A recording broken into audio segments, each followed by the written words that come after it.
madaxweynaha Jamhuuriyadda Federaalka Soomaaliya Xasan Sheekh Maxamuud ayaa maanta madaxtooyada qaranka ku qaabilay wafdi ballaaran oo ka socda Jamhuuriyadda Turkiga oo uu hogaaminayo wasiirka tamarta iyo kheyraadka dabiiciga ee dalkaas Mudane Albar Salaan Bayraktar.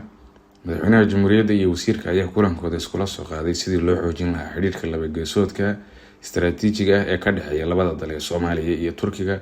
iyadoo si gaar ah diiradda loo saaray iskaashiga arrimaha tamarta, kheyraadka dabiiciga ah iyo dhaqaalaha buluugga. madaxweynaha Soomaaliya ayaa tilmaamay in iskaashiga labada dal ee dhanka tamarta uu soo gaadhay marxalad taariikhi ah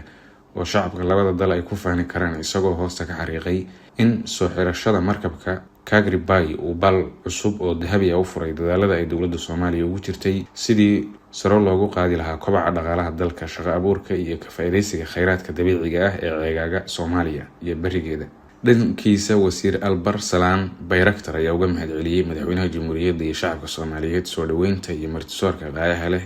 ee ay u fidiyeen, isaga oo muujiyay in markabka Kagri Bay iyo bilaabashada hawlihiisa qodista ay tusaale u yihiin